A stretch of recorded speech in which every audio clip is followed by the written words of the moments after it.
So I'm handing out a project that's going to be due in a week. I'll talk about it in class.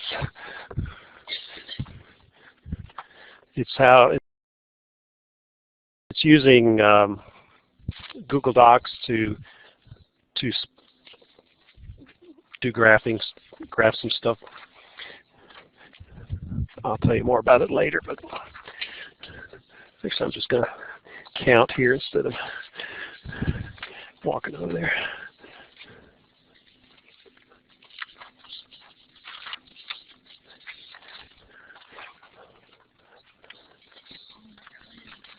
Yeah. Wrong pile.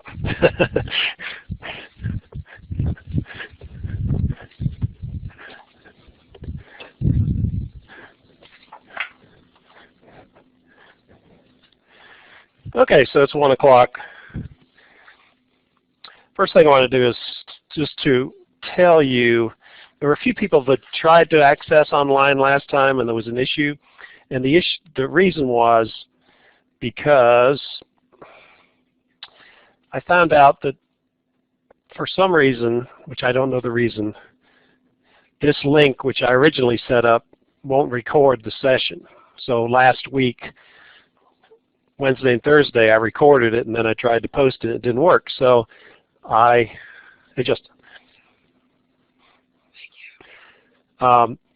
so I created a new session, which is right down here. So that's where you should go to if you're going online, is to go where it says attend class here. Don't go where it says don't go here. Okay. Don't go there. Okay. So go here. And that's the one I'm using right now. And you can see there's Katie Lee. She's online. She actually called me ahead of time to make sure she was in the right place. So if you want to do that sometime, the session is always open.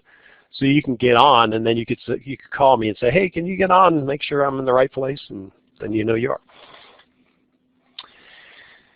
Okay, the next thing, just to show you while I'm here already, in the content, you'll see right at the bottom is a new folder called Google Sheets Project. So this is what I just handed out, which is the assignment. It's a Word document. And then there's a video that shows you how to do it. So the description is, it's not it doesn't have a huge amount of detail, so you might at least want to look at those just to make sure you're doing it correctly. I do want you to use Google Docs and not to use Excel. Oh, you didn't get one? Oh, that's his. Okay. Yeah, there you go. Oh, by the way, here's something else. Well, going up there, I'll get it to you later. And so that'll be new next Wednesday. Remember, we're having it. Pardon me? Yeah. So let me just give you a little bit of information. Let's just talk about the project. I'm going to work through an example, not this example, but another example that I'm just going to make up and show you how to do it. Of course, if you've never done it before, that won't be enough instruction. But the video goes through these exact numbers, so you don't have to worry. You'll be fine. Nobody's had any problem with it in the past. Yeah, so what will happen is you will email it to me. I'll show you how to do that. Pardon me? Use those numbers. But I'll show you how to email it to me later. So let's just talk. So there's 3 things I want to do today. One is to just go through some example graphs that I'm going to randomly pick from the internet based on maybe a topic that you guys are interested in. If nobody says anything, I'll think of something randomly, and just to describe how you interpret graphs, those kinds of things. But so I'm going to go through an example here. Don't try to write anything down because you'll never keep up with it. So when you get into, when you log on to your email, if you go into Gmail, then you can access the Google Sheets and all these other applications through this little waffle thing. And so we're going to go down to Sheets. And so what this allows you to do, these are the two assignments, which I'll just show you briefly at the end. So spreadsheets are ways to create tables of data, but it also allows you to create plots, charts, and that's what this is all about.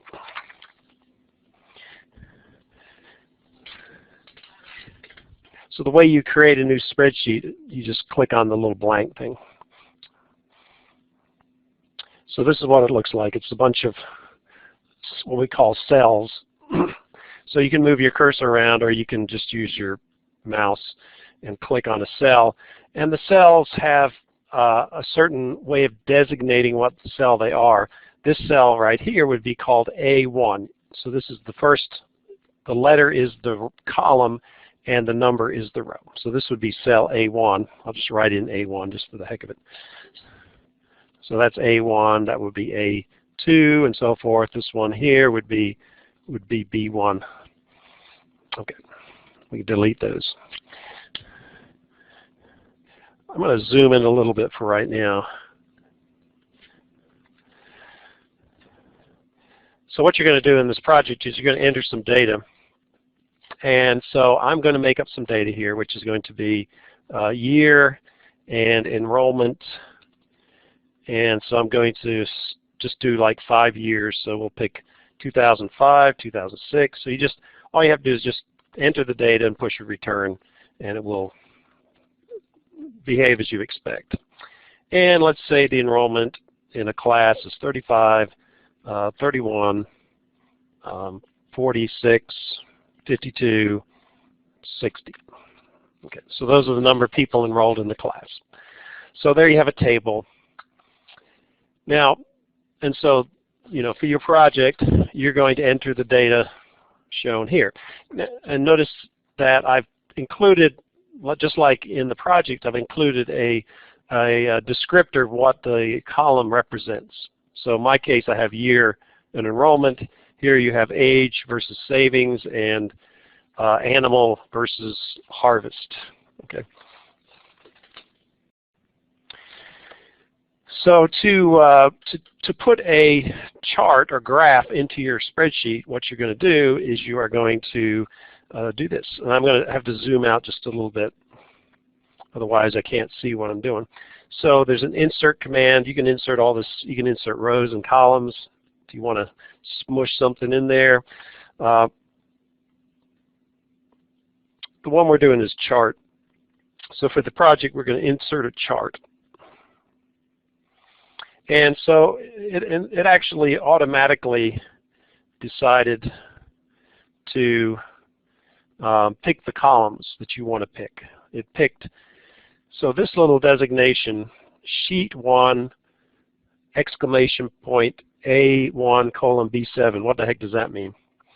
Well, what that means is sheet 1 is let me just close this for a second. Sheet 1 is the sheet that I'm looking at. The way spreadsheets are made up, you can have multiple spreadsheets in one file, and right now we just have one leaf, but you can have multiple leaves that have like a little tab on the bottom. So this is sheet 1, and what it's saying is the data is in these cells. It's from A1 to B6. Now if I highlighted it, it would, I mean, I don't have to highlight it because that's the only information that's in the spreadsheet, so it's going to figure it out. But if I needed to tell it to do it, I would highlight the data. And then I'm going to insert the chart again. Insert chart. So it makes some assumptions. It decides that it wants a particular kind of chart based on how the data is presented. So does anybody know what, so we're going to look at different kinds of charts. So this is something that's in section 4. So the first chart that you see, the one that's on the right and highlighted in the left, is what's called a scatter plot. And what that does is it basically puts a dot where the data is, the two pieces of data. So what this, if we read this graph, I don't know why that happened, you can see enrollment versus year. It already figured out what the axes were, which is nice. So there's 35 people in the first year, 28 in the second year, 46. Actually, that's probably more like 30. I was looking at the scale. So notice the scale is every 10. So looking at this, it's somewhere between 25 and 35. 31, okay. So it looks a little bit more than half, so 31 sounds good. This is probably 46 to 47. This one's probably 52. This one is 60. Okay, so I'm just trying to use what I'm doing is I'm looking at the data point and going over here and trying to figure out exactly where it fits. So that is called a scatter plot. And if you're an engineer, that's the one you use most of the time, because you're looking at data. You run some experiment and you're changing something, you're purposely varying something here, and you're measuring something here, and then you want to see what it looks like. Actually, we did one in physics today. I might even show you that later. Okay, actually I'm going to take my thing here so I can just go over here. So the next plot, it's the same data, but instead of putting a dot, you draw a line between the points. And you see when I stick my cursor over top, it tells me the X value 2007 and my Y value 46. And there's 31. That's called a line plot. We're going to skip that one. And that's the third kind. That's called there's different names for it, vertical bar, column plot. So I'm showing in column. And so this is the one you would use mostly for non-scientific data, surveys. The last time, I think about, if you remember back, well, you probably didn't pay attention to it, but I did, the Republican primaries, and you had 15 people running, and they would show, what the poll results were for each one of the 15 people. They'd show it as a bar. Again, it's the same information. It's just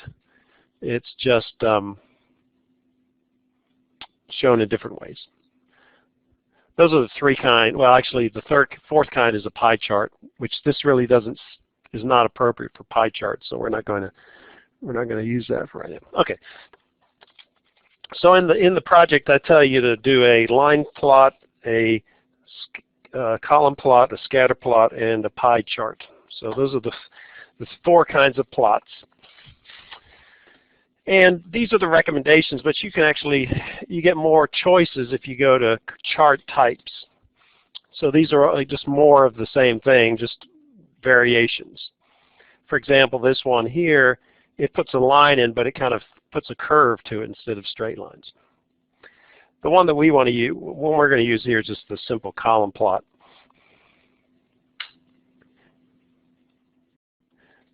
So the kinds of things that you might be looking to read off of this are, just the values. But you can get the values off of a table. So, if you're just looking at numbers, if you just want to get a number, it's much easier just to look at a table. Here you're looking for trends. So notice the enrollment in general is increasing. So that's good for whatever that is. Sometimes you want to see which year you see the biggest increase. So if you looked at that, which year, from what year to what year? Timber. So from what year to what year is the change the biggest? Just visually. Don't even look at the numbers. Just look at what we're looking at is, this distance versus that distance versus that distance.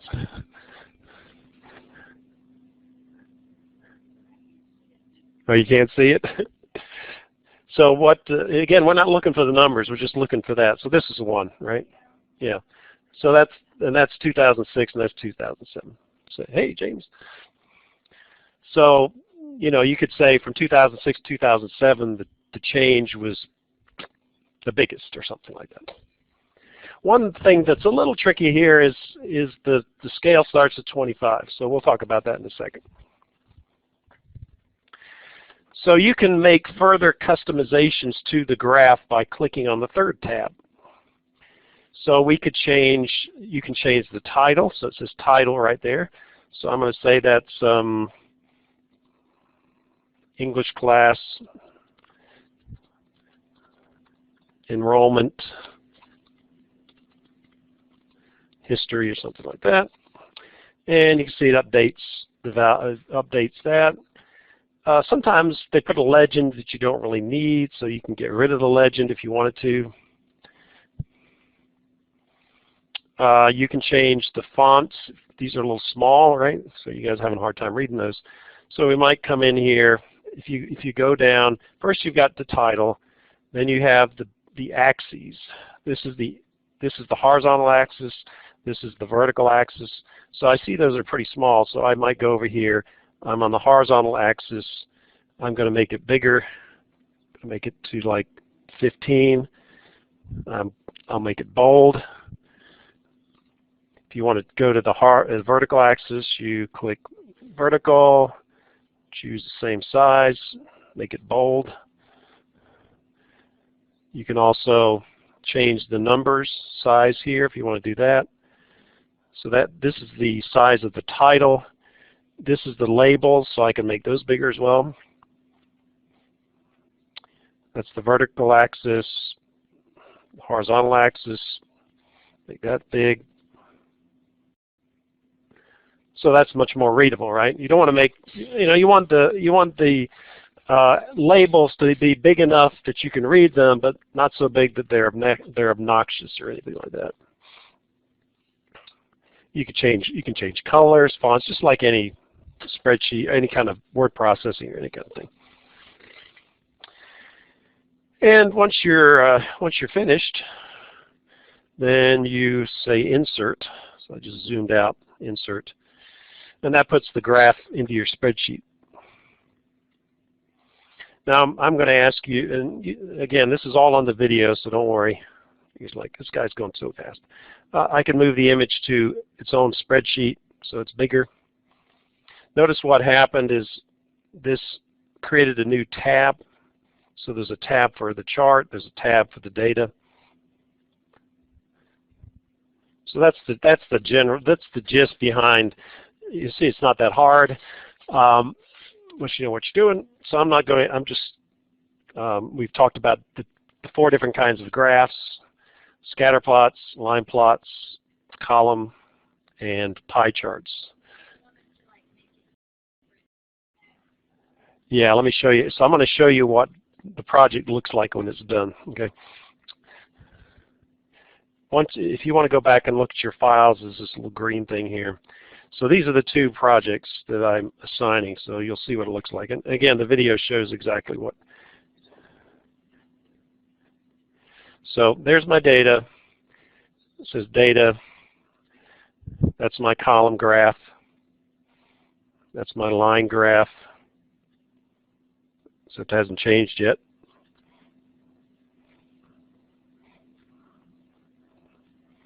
I'm not sure why it's not updating. So my thing is frozen up. There's the data. There's my line. Okay, finally did it. There's my line plot. There's my scatter plot. So you're going to make the 3 graphs. And the question about emailing it to me. So it's pretty easy. Again, it's in the video. You go File, Email as Attachment. This is important. Make sure you change this. It's in the video. Change it to Excel. Otherwise, I can't see everything, and I can't make changes. You'll put my address in there, which is in the video, and you'll send it to me, and I'll get a copy of it, and then I'll look at it. I'll grade it. Okay, so that's the basic idea. And the second part of the project looks like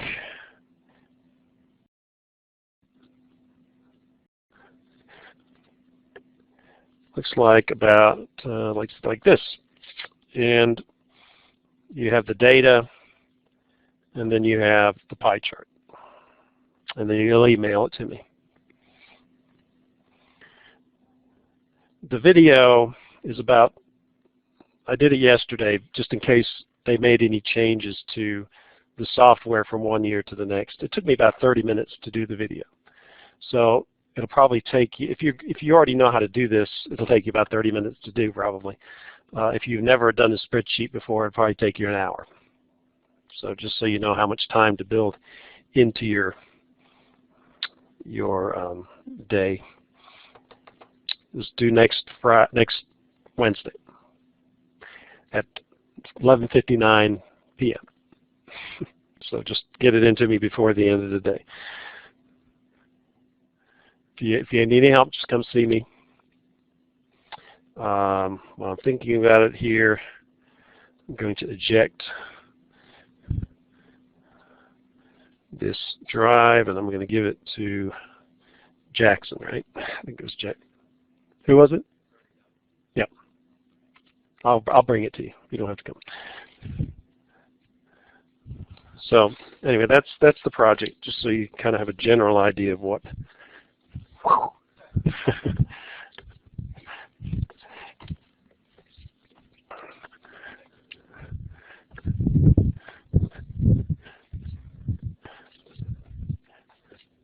Okay, so that's the first thing I wanted to do today. The second thing is we're just gonna. So anybody have any random things that they're interested in? We'll try to find a graph, and we'll just look into the graphs and see if we can interpret them. Anybody want to? Sports, cars, music. Okay, let's look at Broadway shows.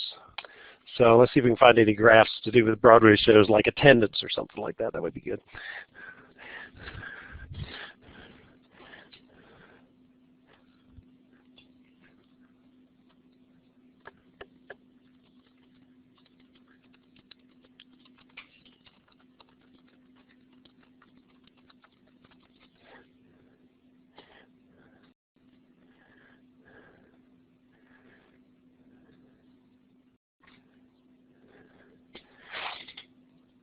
So apparently this is graph of the past. It's something to do with, I don't know exactly. Let me go visit the page, see what it is, what the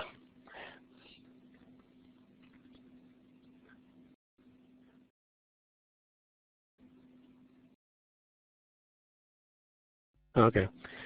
Let's look at the Broadway grosses over the past 30 years. So that's what it is. So this is the amount brought in through Broadway shows starting in 1984 to 2013. So what's the first thing we can say about the amount of money brought in for Broadway shows over the years? Yeah, it's growing. Does it look like it's growing at a fairly constant amount? Meaning each year, does it look like it's approximately the same, higher than the last year?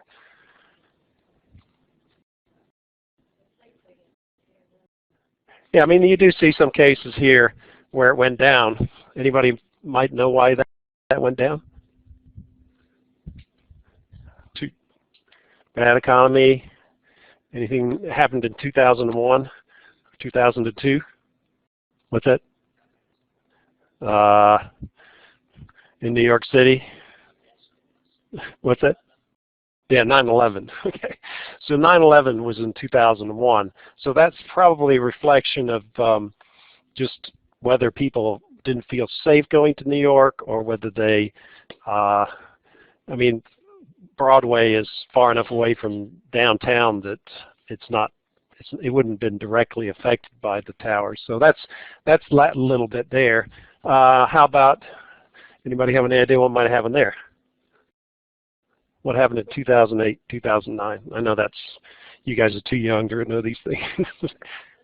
What's that? Yeah, it was the collapse of the housing market and the recession, so less money to spend. So you can actually explain those. Does anybody know what graph this is of the four that we talked about? Line graph, yeah, it's a line graph. And so notice they do. Let's look at the scale. So they've shown, this is 84, 85. Oh, why that does that? This is 84, 85, 85, 86, 86, 87. So there must be, it's probably, I guess that's what it is. Yeah. So I don't know what, if that run, it probably doesn't run from January to January. It's probably from June to June. That's why it's probably some fiscal year. But, yeah. I'm trying to remember the first time we went to a Broadway show. It was when Jennifer was a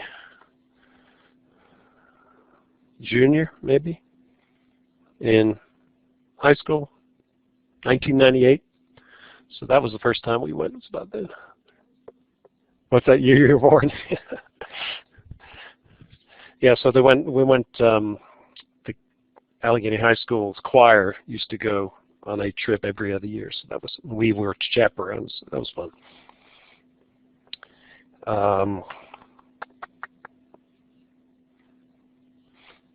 Oh, did anybody sing in the choir in the high school? Oh, you didn't have one? Oh, yeah. I was going to brag about my daughters, but there's a, you know, they have the district choir competition. I'm still going to brag. So there's district choir, which you may have heard about. You try out for district choir and you go sing in the district area. So my older daughter, Jennifer, she made district choir. And then they have a district choir. They have a tryout for state, all state. So she made it all state. That was pretty cool. Yeah, it's a big deal. So so that was pretty exciting. If you've ever been to an all-state event, it was like, man, especially if you're a singer, the music they do makes you get shivers. It's just so super duper. And they do, especially when they do spirituals like that, those really sound good. So my older daughter was, she's a type A personality. So she practiced and she, you know, she memorized the music that was being for the audition. So then my younger daughter, she's 4 years younger, Heather, she was in the choir for 1 year. And so she made district choir as well, and then so she tried out for all-state, and she didn't practice, and she actually has probably better pitch than Jennifer does, but she made all-state too, so that was pretty cool. So we went to see her too. Anyway, so much for bragging. Okay. So you've got the only thing, you know, they've got dollars here. You might put an extra, you might, you know, put, even though the title kind of tells you what the axis stands for, you, and the obviously this axis is years. It's not always obvious. Okay, so let's try something else.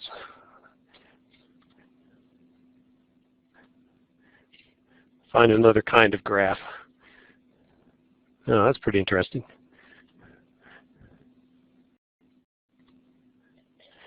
So this is, let's see if we can figure out what it is. You might not be able to read everything. So the blue color is gross ticket sales in dollars, which is this one. Red is total attendance. Green is average paid admission. And purple is capacity.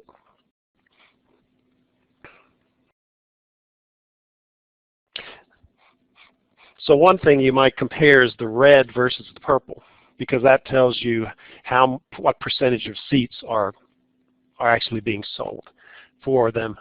And you can see, well, right now, what would be the show that's probably has the highest percent attendance as far as you know what it is. It's Hamilton. It's Hamilton. So back here you can see this was in 2013. The most popular show, as well as the one that has the most utilization of their seats, is Lion King, which is, I saw that. That was good. Wicked, I saw that too. That was good. That was awesome. Yeah, it was awesome. Book of Mormon, which I have not seen, but I would like to see that. Yeah. Kinky Boots, Motown the Musical, Spider-Man, Turn Off the Dark. And you can see as you, you know, as the shows are running longer and longer, or just in terms of their, what you want to call it, popularity, or their staying power. So Mamma Mia, that was good. We saw that too. Chicago, that was good. Saw that. But of course, after you run for a number of years, then you start your ticket sales go down, and you know, it becomes less profitable. I'm just checking to see what the not so good ones were. I haven't seen those. But it's a more complicated bar graph. It's kind of a three-dimensional bar graph.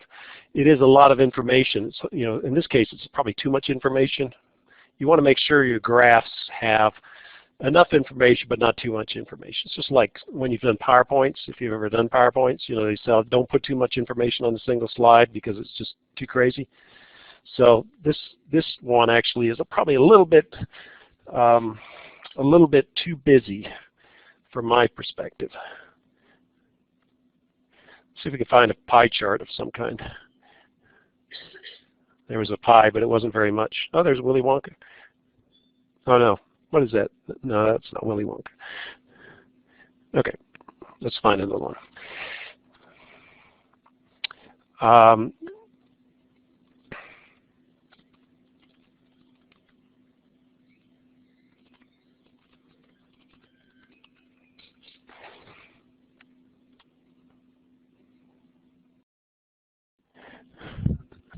Yeah, that one's got a lot of stuff on it. Okay, let's look at this one.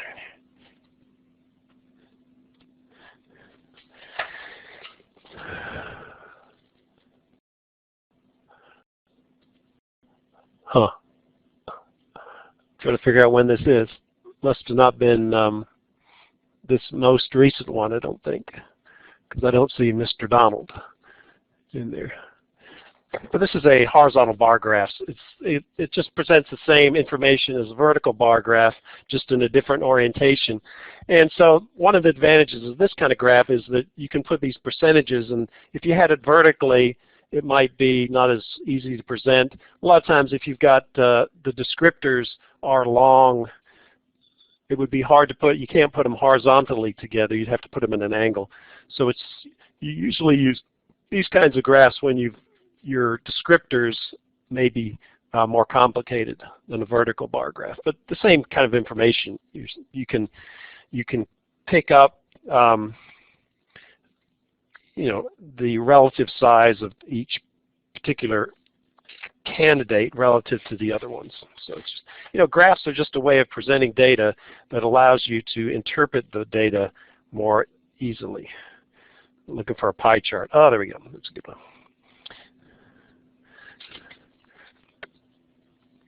That's not what I wanted to do. I wanted to view the image. So again, because of all the, let's see, who's in this one? Still don't see Donald. Oh, Ryan's in there. What is that? Oh, it's 2016.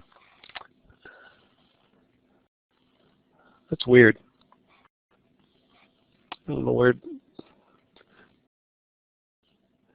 Anyway, you can see it's very similar to one that we looked at the other day. I think we looked at the pie chart. You've used different colors to represent the different candidates. You've got the key over here. You have to have a key so you know what each color stands. You wouldn't want to stick the name in each little slice because the orientation would change, and also it would just be too busy. So you typically have some kind of a legend over on the side, and then you have the amounts. But you can visually, you could say, you know, without looking at the numbers, you can say this probably is the largest percentage, and the smallest one would be this one. So again, you can do it visually rather than having to look at the numbers. And you know, looking at numbers in the table are interesting, but you don't really get a good visual feel for the relative sizes of each element.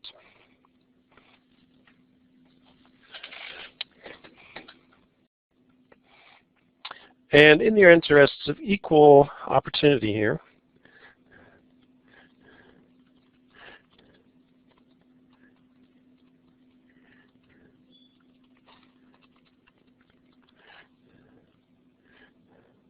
those are busy.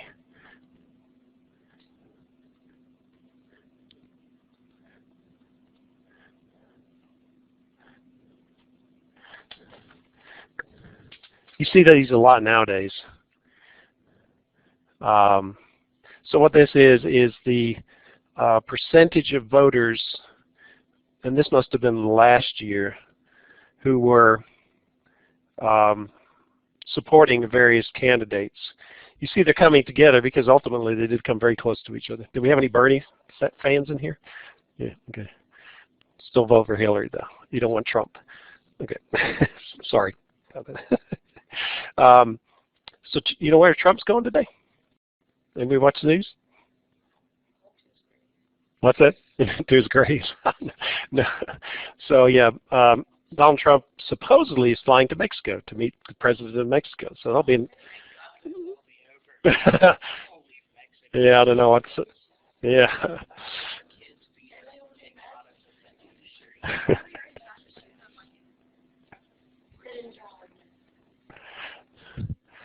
Yeah, you're actually a good demographic relative to my political leanings because young people tend to be more liberal and tend to be more Democrat than Republican.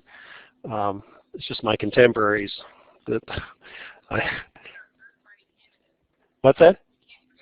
Oh, that's right. Who are third? Johnson and what's her name? Jill Stein for the Green Party. Pardon me? Yeah, it's probably still not enough. But yeah, there are the other two parties. We don't want to forget that.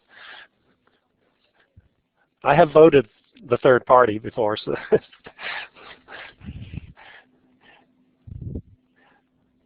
So actually, so there were elections that I considered voting because I didn't like the two candidates, which a lot of people don't like the two candidates now. But in that case, both candidates were didn't stand out from each other. In this case, from my perspective, one candidate I definitely don't want to be president, so I'm not voting for third party this time. I'm voting to keep a certain person out of the White House.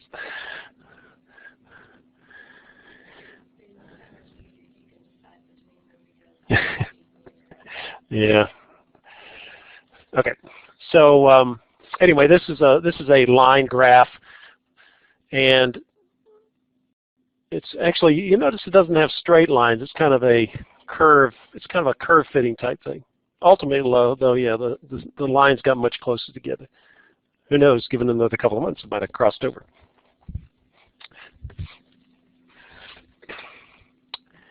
Actually, to be honest, I watch. I'm not going to tell you which network I watch mostly, but it was a network that had Bernie Sanders on a lot before he was presidential candidate. So actually, I knew about Bernie before most other people knew about Bernie who watched that particular network. And so I like Bernie too.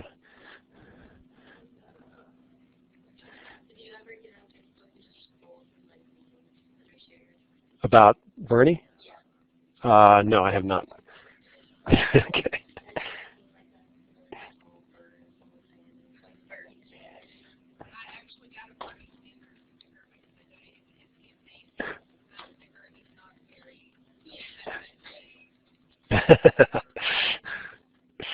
Yeah, if out of James knows, out of class, I'll talk politics even more. So just if you want to. Okay. Okay. Okay. Let's think of something else to look at now. What else I'm going to look at? I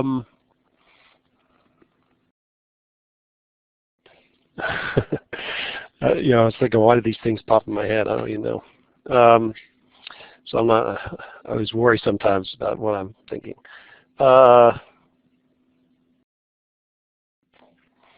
Someone say something else besides what was the music? What's another thing you guys like? Music, just music in general. We'll say music, sales, chart. And I don't have it on images, so I need to do that. Ooh, that's kind of cool.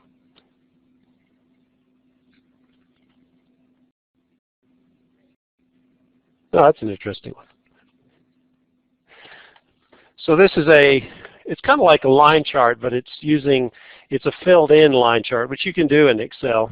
I mean there, but you see how the different media have changed as the years have gone by. And it only goes to 2009, so obviously it's not reflecting things. But you've got 8 tracks, vinyl, then you've got cassettes, CDs, videos, digital. So you see the precipitous decline in total sales. Again, you guys were too young, but when Napster was out, Napster, everybody heard of Napster? Napster was a file sharing or music sharing site, but it wasn't really legal. And so people, what's that? Okay. So yeah, I remember when people were downloading all that stuff from Napster. I think I downloaded a few, but I was pretty good about it. I wasn't that bad. So what you can see from this graph is just how the different media, how they change, because it's interesting how it boomed with CDs. So the amount of music sold, I'm not sure what that's a result of, because you can see how music, that's when music was crap right there. Nobody wanted to buy it, just kidding. That was hair bands or stuff like that. That was the 80s. Which is funny because I have no recollection of music in the 80s, because that's when we had our children when they were young, and we listened to Raffi and Joe Scruggs and all kids music. And then this was actually late. That was when music got better. I remember my daughter. She liked Green Day, so I listened to Green Day. That was good. That was actually better music. Okay, but you can see how things change. You can see the decrease in sales. So how do people make money in the music industry now? Because it's not selling records. Yeah, it's more ticket sales. So again, there's no Axis title because they have dollars, and there's no title here because it's obvious what that is. There's a title describing it. So that's kind of a nice, I like that one. Anyway, that's all I'm going to talk about. We're just, we might put some up during the semester of some different ones, but I don't want to belabor the whole thing.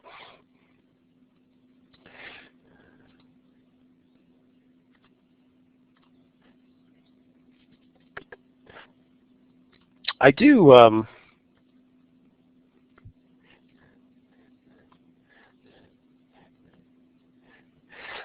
I got into this country music phase, and mostly because that was the only thing that was on the radio. And since I got my smartphone, I have transitioned away from country music. I don't know if that's good or bad. I like Keith Urban and Kenny Chesney and that stuff like that.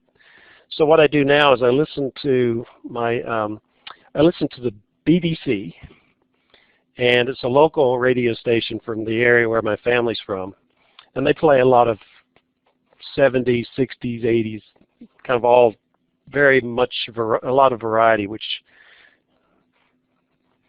is kind of nice. I like that. So that's my latest thing. I'm listening to old music again.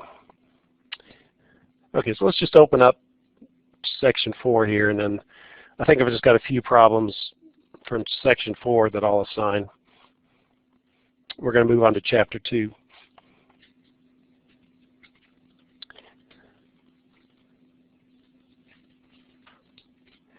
Remember, the test is the 12th.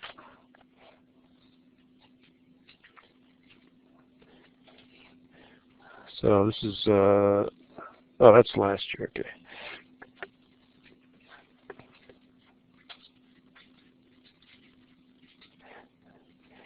Yeah, more stuff, more graphs.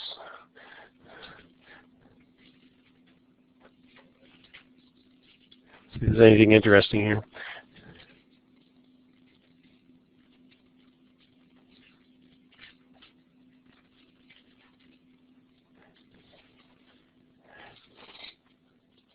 Yeah, so I'm just looking through these things. This is a plot of SAT score versus first-year GPA. So as you would expect, people who have higher SAT scores tend to score higher to get an average GPA, but the interesting thing is just how much scatter there is. These are all individual data points. This is a curve fit, a best fit to the data, which has a slope. So if you go from 1,000 to this, so these are pretty smart. Well, this must be the new SAT because the old the old SAT was 1,600, wasn't it? So these apparently are smart guys to start with, but going from 1,100 to 1,600, you're going from a 2.5 to almost a 4.0. But within this range, there's a huge amount of spread of the data in that direction. So it's not just intelligence or how well you did on the SATs that show how well you do. It's how hard you work, perseverance, those kinds of things. So that's called a scatter plot. We talked about those. What was this one? This is interesting too. This is another scatter plot showing mortality per 100,000 people versus the median household income. So as you would expect, if you live in a country that has a higher household income, the mortality rate is much lower.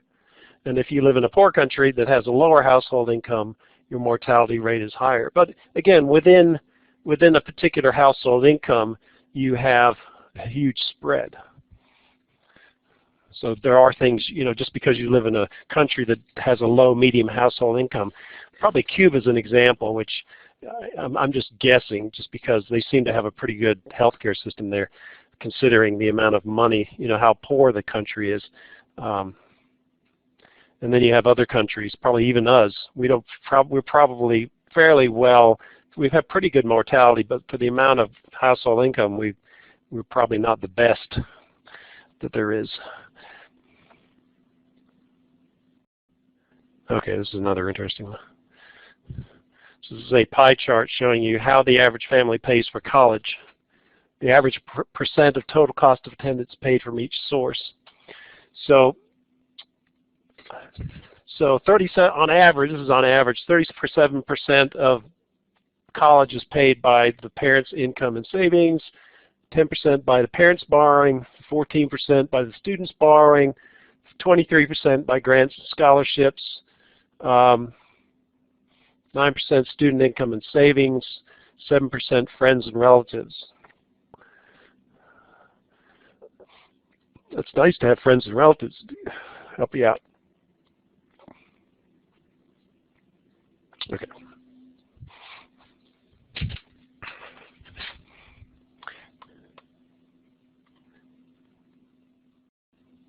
Okay, another interesting one. I found this interesting. This was the percentage. So these are people who are applying for medical school, and each part of the pie chart says, I guess they talk to admissions officers for medical school, and they ask them, which is the most important? Can you rate how much each one of these things on your application helped them get into medical school? So what we see is that the largest percentage, there's actually three things. What is it? The interview, how you come across personally, your cumulative GPA, actually that's only 10%. Your science GPA, that's big. So you could be you could be poor at English, but still good at science and math probably, and that helps you out. Your GRE or MCAT, so that's pretty big. Letters of recommendation, actually surprisingly small, probably because most people, I've written letters of recommendation. Do you ever ask anybody to write a letter of recommendation that's not going to give you a good recommendation? That does happen sometimes. I've had a few people I'm like, don't really want to I can't really say anything good about you. No, not. I can usually say something good, but nothing to do with academics. So it's just interesting. Interesting that you can fail. Your overall GPA is not as important as your GPA within science and things like that. Okay, that's the last one. So that's the homework. It's pretty much just looking at graphs and answering questions. So just what we've done today. There's also your assignment, which I need to give to James because he wasn't here.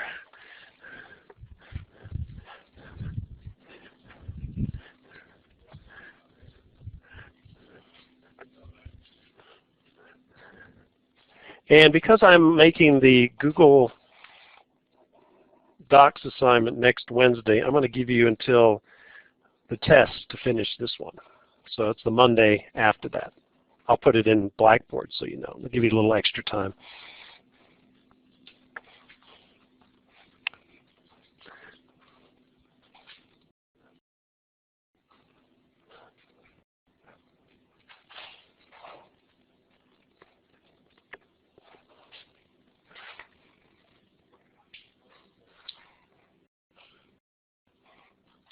That's one bad thing about having grandchildren. It's not really one. It's not bad.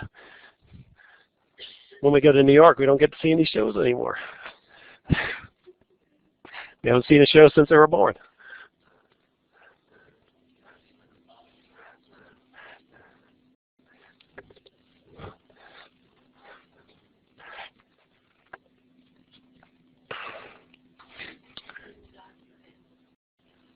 Yeah, that's the assignment.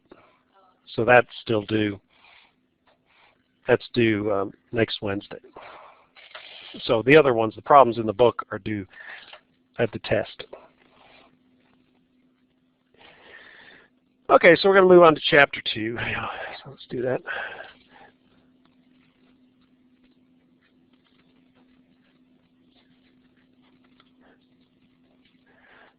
So Chapter 2 and Chapter 3 are similar in, I'm sharing it good. By the way, if you ever watch online and I'm doing so you can't see the screen, if you raise your hand, it'll go ding, ding, ding, so that'll remind me that I'm messing up. Yep, okay, thank you. So, yeah, so it's Chapter 2 is what's called set theory, and Chapter 3 is logic. So I'm going to warn you, the next lecture or two are a little dry because you've got to introduce terminology and things like that. So I apologize, but sometimes you got to do that again. Math can't be all as exciting as it usually is, on the edge of your seat.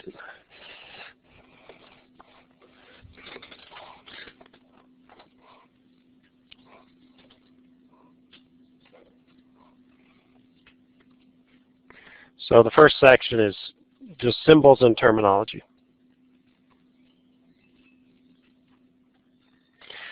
So since we're talking about set theory, we have to talk about what a set is. And where the heck, where is set theory important? Well, it turns out if you ever do computer programming, you'll see a lot of things that are applicable from set theory into setting up data arrays, all the data that's stored in computers. Like if you go shopping online, you've got, how do they come up with these websites that have all the prices and the information, like Amazon? It's probably just set theory for, people who are into set theory probably love Amazon, just how you manage all that data. So a set is just a collection of objects, which can be numbers, can be letters, can be names, can be pictures, anything. So it's just a collection of objects.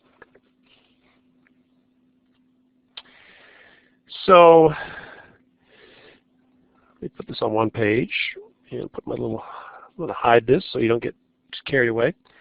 So to designate what is a set, we use either square brackets or parentheses.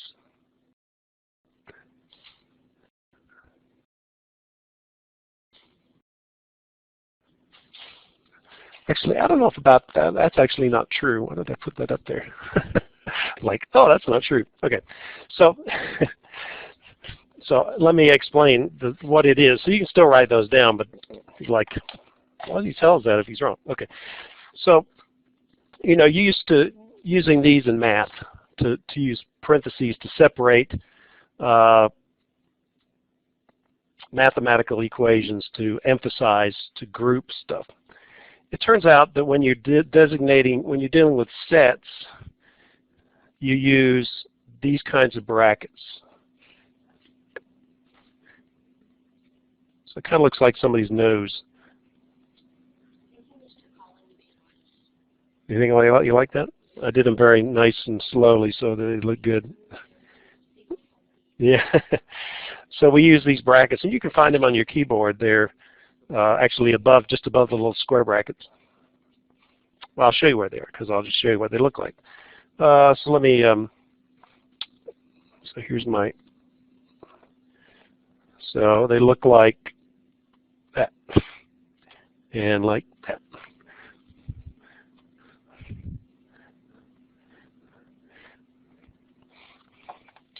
So there they are. Now I've got something in my set. This actually was an empty set. It's a set with nothing in it. You might say, oh, he's being smart. I was going to say something, but smart Alec. But that actually is a real thing. It's a set with nothing in it. It has a special name, which I'll tell you later. So what we're doing is we typically use capital letters to represent the set. So it's just like normal, like algebra. We use letters to represent things. So for sets, we use capital letters. So we're saying the set is equal to this grouping of elements. In this case, the elements are letters. So this set consists of letter A, letter B, letter C, letter D, letter E, letter F. So it has 6 elements in the set. So I think that's probably something I'll define like elements or members. Those are the things that are actually in the set. Now I'm going to ask a question here, which you may not know the answer to, but I will tell you the answer. Oh,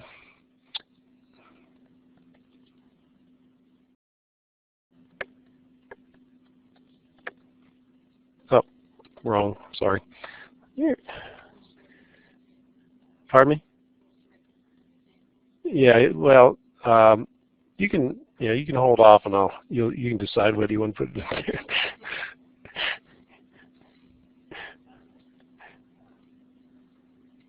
Okay. So notice, so what's different about the two things that I did there? Alicia. Oh, somebody said order. Yeah, so they're different order. So the question might be, are those different sets? Is that they have the same letters, they're just different order?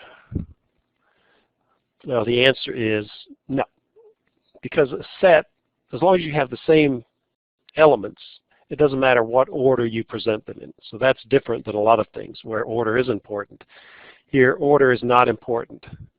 So we can say that these two are true. It's the same thing. This is the same as that. We only do it that way just because it's alphabetical, but there's nothing special about alphabetical.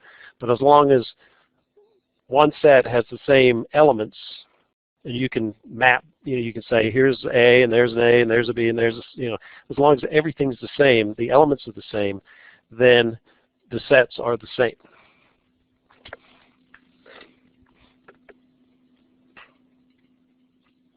So it can be letters, it can be words if you want to put words in there. Okay, I see what it's saying. Okay. That's reminding me what I'm supposed to be doing here. So there's a couple of ways that you can represent sets. One is just by listing the elements, which is what I've done here. There's 2 other ways of doing it. One way, the other 2 ways are just to write out what I just said, what I'm showing here. So I'm going to write it out. I'm going to use a descriptive sentence to to describe this set. Also, I would say set A is the set of all letters from A to F. And I probably could, I'm going to put a little small, lowercase. Okay, I add that there because that's what it's lowercase.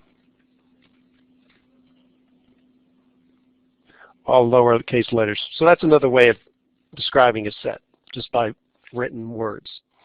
And one of the things you need to learn how to do is to take a written description and then make it a list description, which is what the first one is. So that's the second way of describing a set. So that's called, I don't know what the heck it's called. It's just called a description. There's an actual word for it. That's why I just say words over here. So that's one way. This is the same set, just described in a different way. The third way, it does have a special name. It's called set builder notation. And the way that would be is you would say you'd have A equals, and then you have the bracket, and you put X.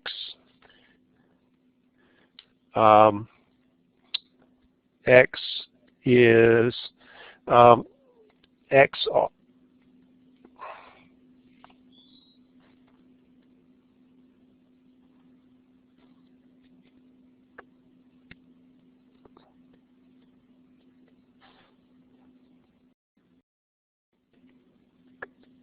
So it's like the previous one, except it's just got a few extra bells and whistles on it. So we have X, and we have this little colon, and we put it in brackets, curly brackets. And the way you read this is A is the set of all elements X, such that X are lowercase letters from A to F. So there's some implied words that go along with this. So let me see if I can write it out. So this is how you would read it. A is this, the set yeah, now I got to remember how to say this, is the set of all X such that, that's what the colon stands for, such that X, and I'm not sure if this is grammatically correct, I should know if use is or are, X are lowercase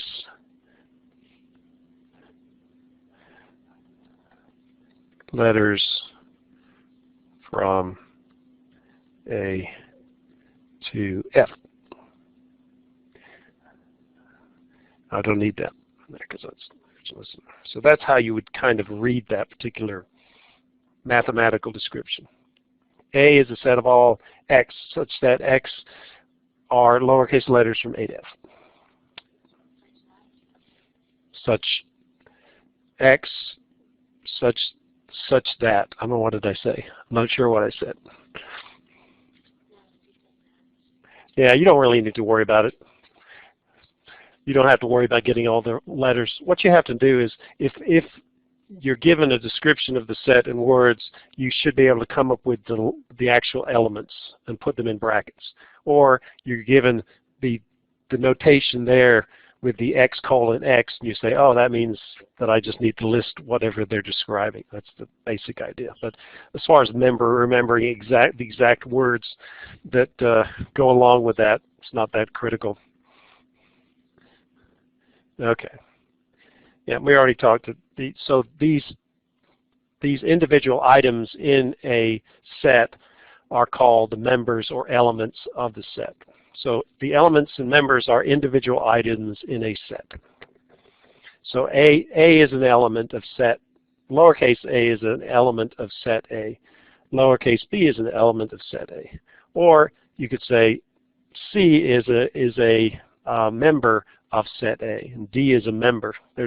You can use either word. I'm not sure which one I use more. may use them interchangeably, or depends on how I feel that day.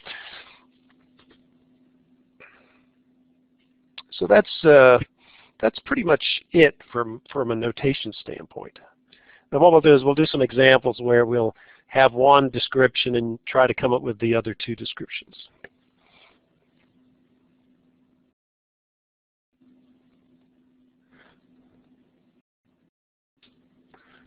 I think there's anything else. Let me think about this.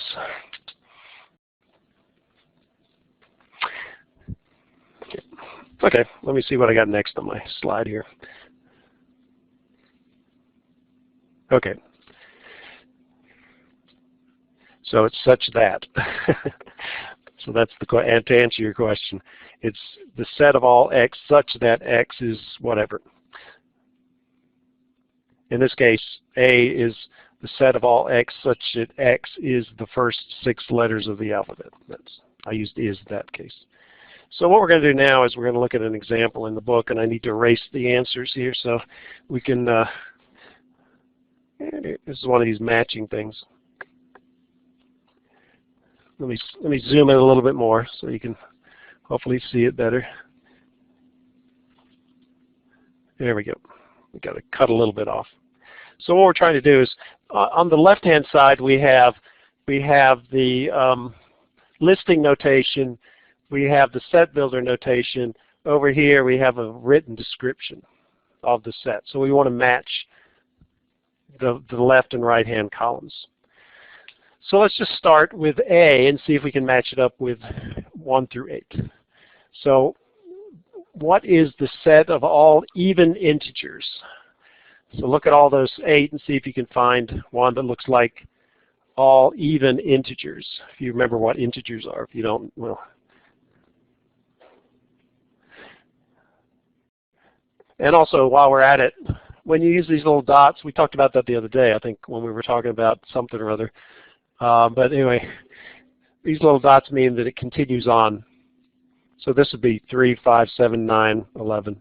This would be 4, 6, 8, 10. And if the dots go on and then there's a bracket, that means it goes on forever. So this particular set has an infinite number of elements, and this goes all the way to negative infinity. So that's what those stand for. Okay, so now I'm going to call on somebody here. So Justin, wake up. So what do you think, which set on the left is the set of all even integers? If you don't know, just guess, and then I'll tell you you're wrong. Just kidding.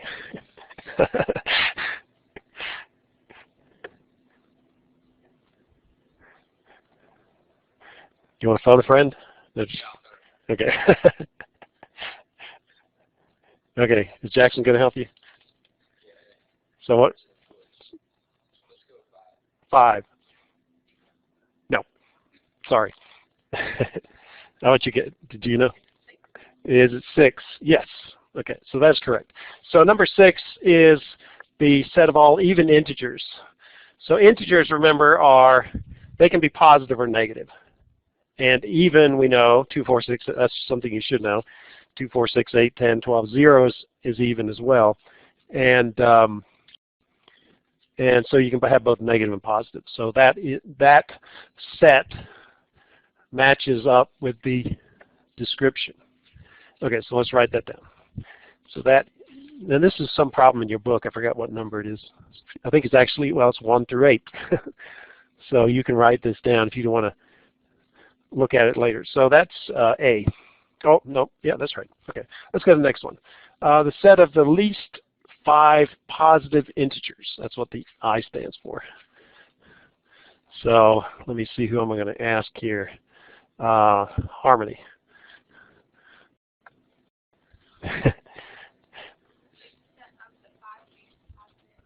5 least positive. It means the least positive just means it's the positive numbers that are closest to 0.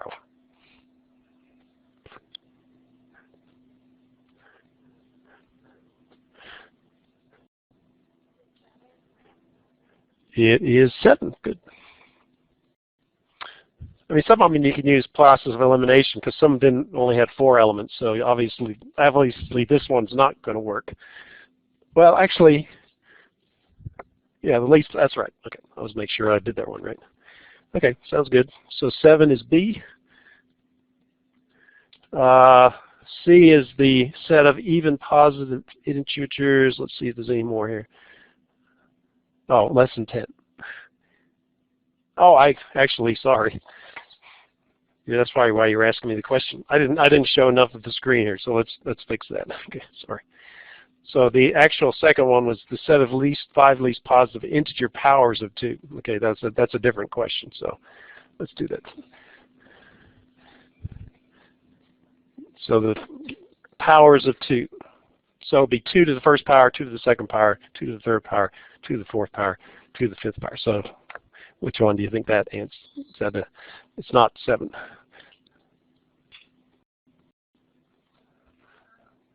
5, yes. I was going to ask, say, Justin, because that's what he picked earlier, but no one going to. Okay, so this is B. Okay, make sure to slide it over. The set of even positive integers less than 10. Who am I going to ask? I'm trying to remember names without looking at the sheet. I'm not doing very well with that. So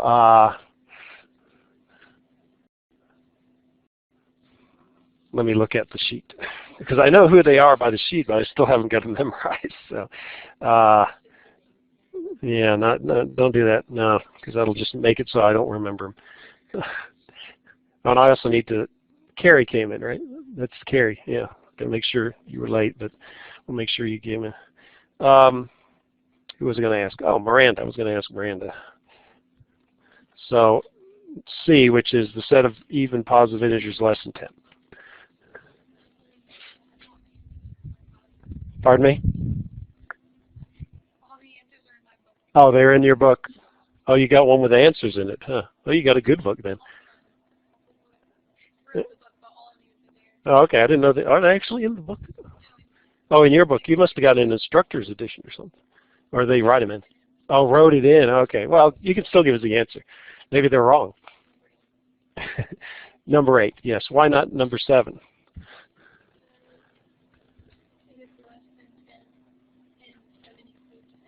Right. So people make that mistake. They think less than 10. They think 10's included, but 10 is not included. So it's C.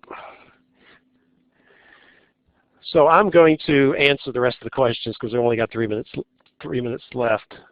So D, the set of all odd integers. So this is all positive and negative. So this would be D. The set of all negative integers. Okay, that's all it says. So this